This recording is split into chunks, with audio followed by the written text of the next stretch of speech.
Hey everybody, this is the Sliders Review, and I'm here today to talk to you about the Addams Family Reunion. So this movie came out in 1998, and it was only released on direct to VHS.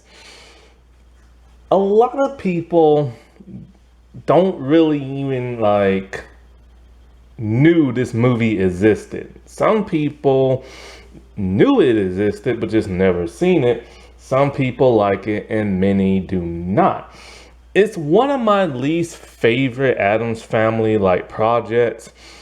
Like this along with the second animated movie, I just particularly don't like. Now, technically, I have never truly watched the black and white version, the television show in its entirety, only like one episode.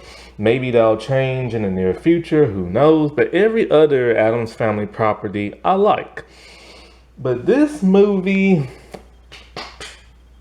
it has the Saban effect. In fact, Hans Saban, Saban Entertainment, the people responsible for Power Rangers, VR Troopers, Ninja Turtles, The Next Mutation, Mystic Knights of Tyrannog, and Big Bad Beetleborgs are responsible for this. And it got Sabanified. I tried to watch this many years ago on YouTube, and I couldn't get past the first 5 minutes. The CGI and the humor was just too much for me. I just couldn't do it. But about a month ago, I found it on YouTube in better quality too. Somebody re-uploaded it in better quality, and I actually sat through it. Mainly because I've always wanted to just see was it really as bad as some people say? And also I was on this whole Addams Family crave because of Wednesday season 2. So I decided, hey, why not check it out? You know what I'm saying? And I did, and for the most part, I just kinda find it to be a little bland, a little blah, a little too humorous. And it felt more like a TV episode than that of a movie. Now, this had potential to be an amazing movie. I mean, an Addams Family reunion, you know what I'm saying? They're going on a family reunion and stuff. However, it's not the reunion people expected. We don't get to see other Addams Family members of the goth and the macabre. We get to see a normal Addams Family and stuff. And that's because the invitations got misplaced in the mail. Now, there's a weird history behind this movie. As you can see, this is a live action movie, but it's not the cast of the first two movies. Yet, the same lurch is there. Well, this is because this was intended to be a reboot, but it wasn't always intended to be a reboot. It was supposed to be a continuation of the first two live action movies from the early 90s. But then later plans fell through and it later became a reboot, somewhat of a backdoor pilot movie for that of the new Addams Family television show that would air on ABC or Fox Family at that time, later becoming ABC Family and later becoming Freeform.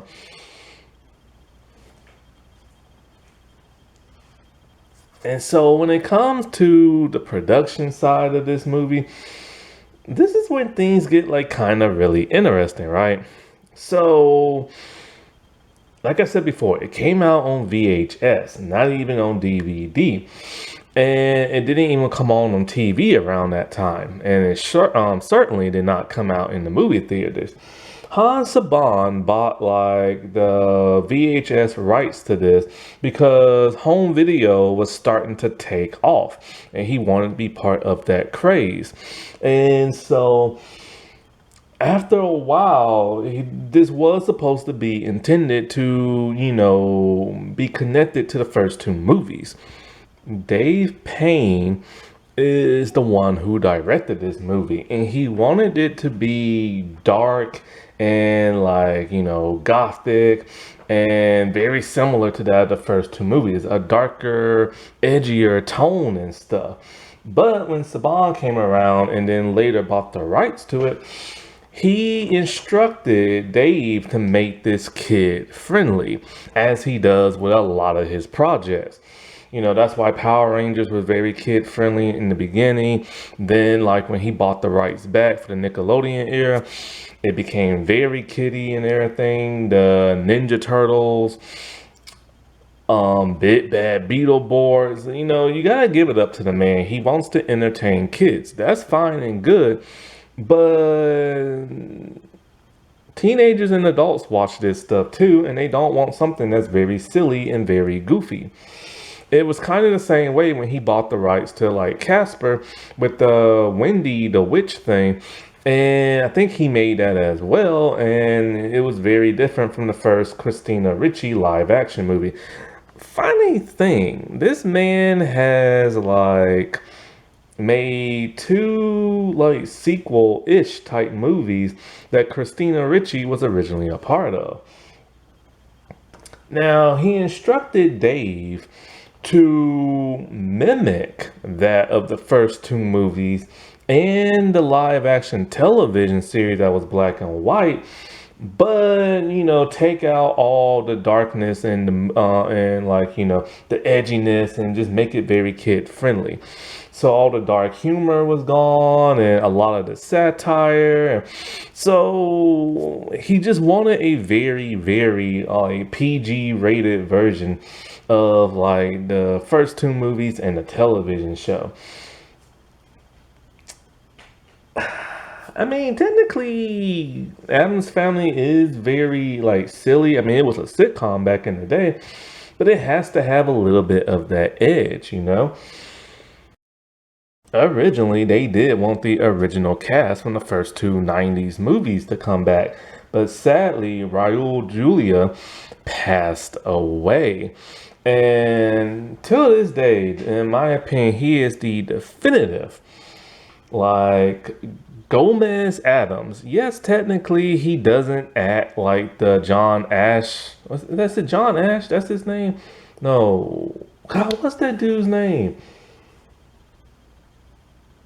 I can't remember the original live action Gomez Addams actor. But he acted differently than him. This dude had machismo. This dude had swagger to him. No other Gomez Addams has been able to duplicate what this man has been able to accomplish. And my God, so tragic. May he rest in peace.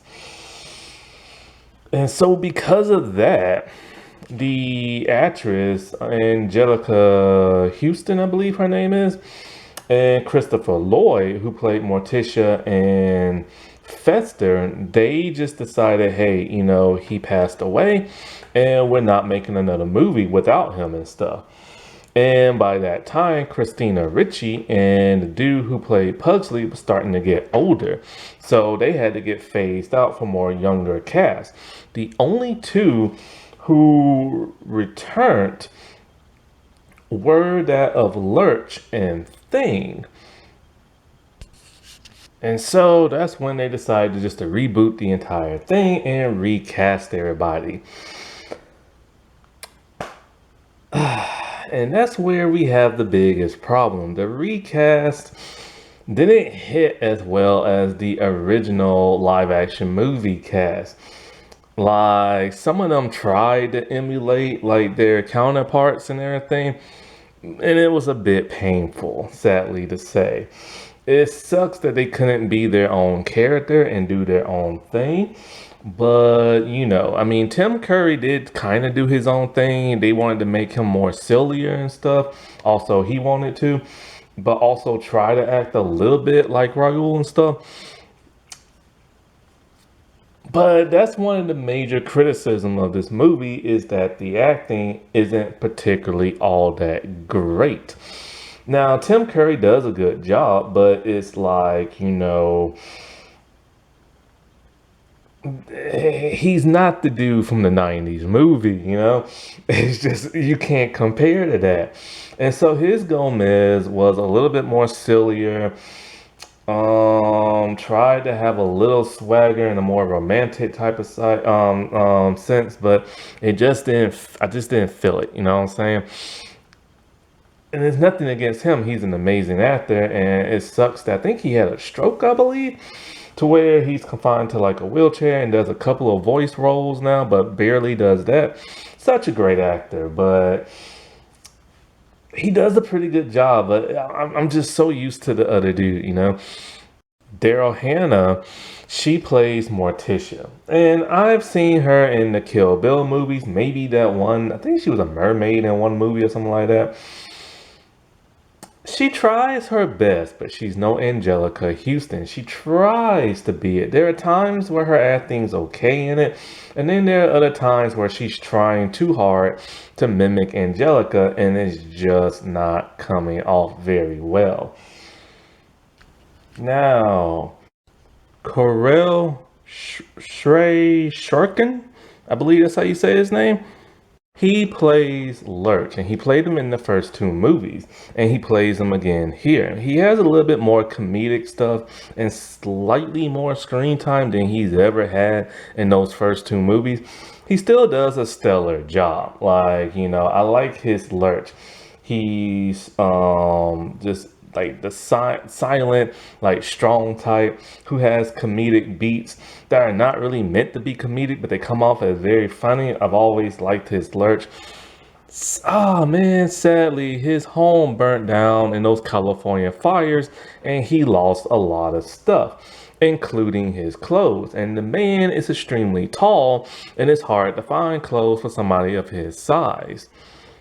Christopher Hart comes back as Thing. Thing is barely in the movie because, you know, the CGI, they didn't really have the budget for it. And there are times he looks okay, and then other times the CGI is just way off and everything. So he barely shows up. I believe the actor retired and went back to being a magician. Patrick Thomas plays that of Uncle Fester. He's a lot more happy and slap happy and everything.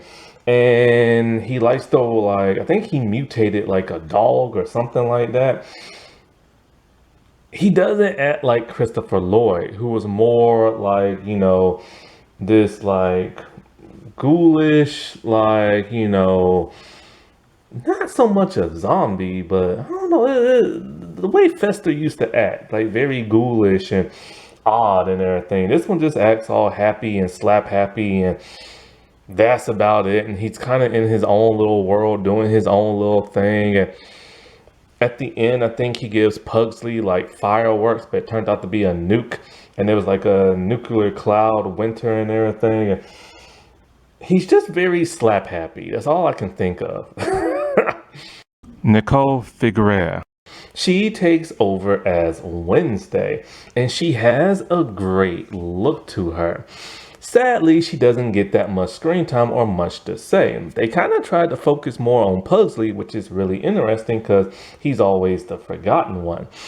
And so this was like her first acting role, and she's only really had two acting roles, playing Wednesday and something else after this or before. I can't remember which one. And you can kind of tell she was new to acting and stuff. Interesting note, she reprised her role as Wednesday for the television series that was on Fox Family. There, she does a bit more of a better job, and she's one of my favorite Wednesday Addams. She has this great death stare. Like here's the thing about Jenna Ortega. Jenna Ortega in the second season of Wednesday tried to look really mean and angry. This woman doesn't have to do it. She just has that great, like, you know, goth stare and everything. And she just has this moodiness to her that where like her eyes could kill just by looking at you. But she has this monotone way of speaking in the television show because she's trying to mimic Christina Ricci but also do her own thing. Sometimes when she does her monotone thing, it comes off very good. Other times it come off kind of bland because she's still new to acting. But she is one of my all-time favorite Wednesday Addams.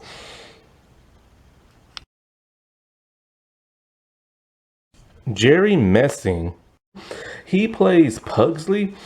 And I think this was one of his first acting roles, and it shows, and they focus a lot more on him. He's in love with a girl played by Haley Duff, Hilary Duff's sister. But Haley has like no speaking words. Now, what's disturbing is that Haley technically plays his cousin. But like I said before, they're not really related because the invitations got misplaced and went to the wrong family. But in his head, that's her cousin, and he's trying his best to fall in love with her. Alice Ghostly, she plays Grandmama, and she does a really good job. She gets a whole lot more screen time than the other two from the first two movies, but it's still not that much screen time because she stays home doing a family reunion thing, and she caters to who she thinks is kind of she just thinks they're random people, but they're technically the real Adams from that other family and everything. So her and cousin It are just scaring the crap out of them. And she does her signature stuff of making food that's alive and stuff like that. Sadly, the actress has passed away. Sadly, however, she is not the only one to pass away. A lot of people in this movie passed away. Mainly the older cast members, but also, this one woman who was younger at that time, but has now passed away this year because of breast cancer. So, Alice Ghostly, she passed away. Estelle Harris, who played Great Grandmama, Kevin McCarthy, who played Great Grandpapa, and let's see, what's his name? Ray Walston. He played an alien in a 1970s show, I believe, or a 60s show. He was also Boosby in Star Trek Next Generation, and also Star Trek Voyager, and he passed away. And Diane Delano, she sadly passed away as well. She was on a show called Popular, and I think maybe Glee. I'm not really 100% sure about the Glee, but I know for a fact she was on Popular. Now, Power Rangers alumni Hilary Shepard, who played Diva Talk, she's in this movie as well. And Ed Begley Jr., I think that's his name. Ed, I believe that's his name. Bagley Jr., I think. He's in this movie as well. And he plays the villain of the movie. Funny note, in the tennis scene, he never prepped for that because he didn't know how to play tennis. So they had to work around that. And not only that, but getting his costumes were a little difficult because he didn't want nothing with fur or made from animal and stuff. The show actually did happen. Now, I've reviewed the show a couple of years back. Go watch that. The show you can find on YouTube. It's a pretty cool show. I personally love it and everything. They did recast everybody except for the Wednesday character. Nicole came back for the show. And I personally love the show. I never watched the black and white one, so this was my introduction to an Addams Family television show that wasn't live action movie and wasn't a cartoon and stuff. And it was just fun. They had the kooky, well, of course, it was owned by Saban, so it was more kid friendly as well. But it was cool and everything. And I remember, and I said this before, the woman who plays Morticia, she was told by her bosses that someone higher ups wants her to smile because she looks too scary. Gee, I wonder who that could be. Could it be Saban to make it more kid friendly so she doesn't scare the little kiddos and everything? I think it was. Now, the movie CGI was abysmal. The thing about Hans Saban, he's a millionaire, but he's a cheap millionaire. And the CGI was just terrible. That, the lackluster acting, the humor, and the runtime of like 90 minutes did not do this movie any favors and stuff. In fact, if this movie did well, it was supposed to broadcast like on television and stuff and something else, but I don't know how sales were. And not only that, but I don't recall really seeing this on Fox Kids. It might have been on Fox Family. I didn't have Fox Family at that time, so I'm not really 100% sure. But so basically the movie, is the Addams family great grandparents, great grandmama and great grandpa, or papa, whatever you want to say. They come to visit the Addams, and something's weird about them. They're normal. Apparently, they have Walter. What is that thing called? What's the dude who created the new Oppenheimer? I think that's it. Walter Oppenheimer, like disease or something like that. For whatever reason, they're turning normal. So Gomez is like devastated and feels like, you know what, having them hang around their family for like a get together will really help them out.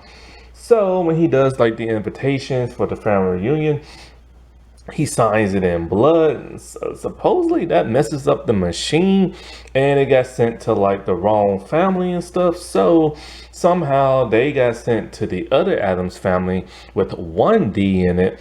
And they're around a bunch of normal people and they don't really like it. And of course they do their typical like kooky stuff and everything. It's really funny with the kids because it's like they don't want to go. So the next scene, you see their heads in like a guillotine, and Morticia has to like stop them and everything.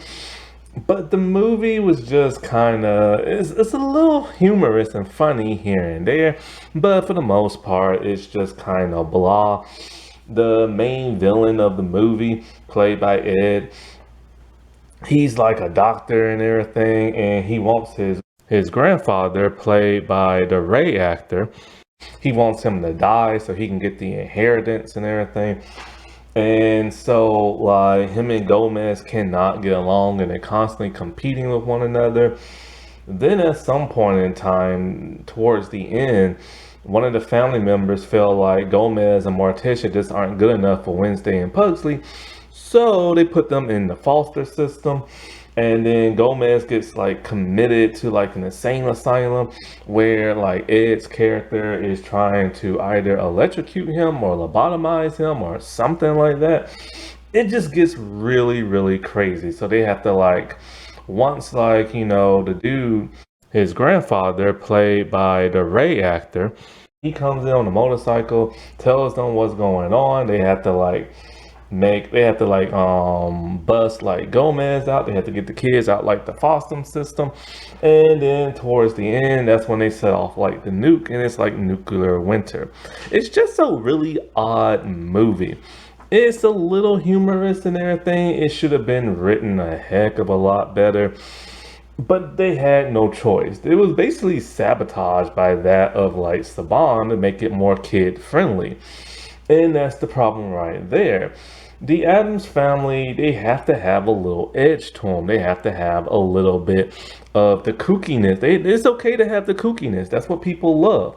See, the thing about the Addams family is that the Addams family is the family that everybody fears, but they're the nicest people in the world. It's all the normal looking people around them who are actually the bad people. That's the fun little twist about them and stuff. And so they need a little bit of that edginess. They need a little bit of that weirdness. They need a little bit of that macabre. They need a little bit of that dark edginess. Like that's what made the first two movies so good. But the second movie underperformed. That's another reason why they also wanted to reboot this and stuff. But the second movie is praised because it had a bit more of that kooky humor in it, where the first one did not. And not having Wednesday act all dark and gloom and everything and edgy, That really hurt. Thank God for the television show, however, they made her more dark, like, the Christina Ricci one. Speaking of which, alrighty, well, I'll talk to y'all later. Bye.